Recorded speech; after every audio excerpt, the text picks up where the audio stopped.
When you are discussing TRT doses, are you referring to the dosages quoted on the vials, or are people taking into account the ester weight? TRT and hormone optimization channel. I was on the channel before, so I've been following the channel, watching it every now and then. So be sure to check them out. Consider subscribing, hit that notification bell, and you'll be on your way.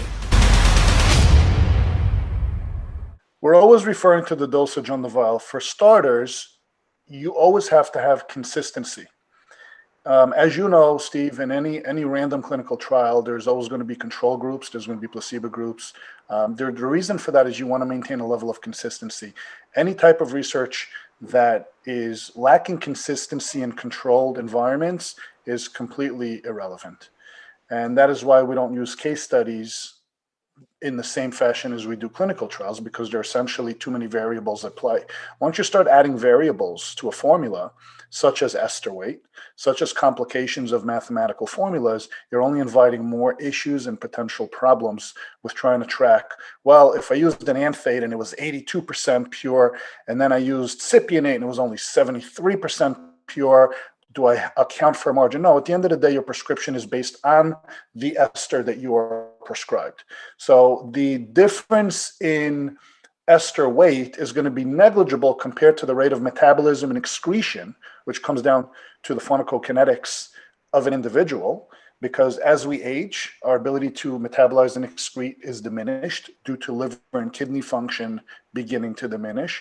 Younger folks may have a rapid excretion. SHBG is a huge factor as to how quickly you're going to metabolize a hormone. All of those are significantly more important than a 5 to 10% variable in ester weight.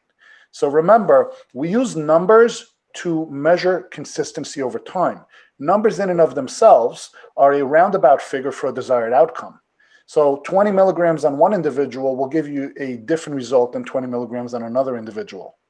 Therefore, we know that consistency on cypionate of 20 milligrams gives you X, and 30 milligrams gives you Y. We don't need to account for the ester weight of esters and carrier oils and all this other nonsense, solvents and everything else. We just go by the vial when we're discussing dosages.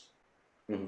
Okay, that's clear. And as you know, a lot of people already have a hard time doing conversions in and of itself, just based on what's already written on the vial. So imagine if we had to complicate it with formulas of percentages and ratios. A lot of guys are writing, I am injecting 40 milliliters each day. So 40 milliliters, 15 cc's. I mean, you get all these, people don't understand units and percentages. Now try to explain ratios and percentages of actual ester weights and volumes. So no, forget that. Keep it simple. Right. Alright guys, well, do this next. Click on one of these thumbnails to learn a ton more about TRT and hormone optimization. Thanks.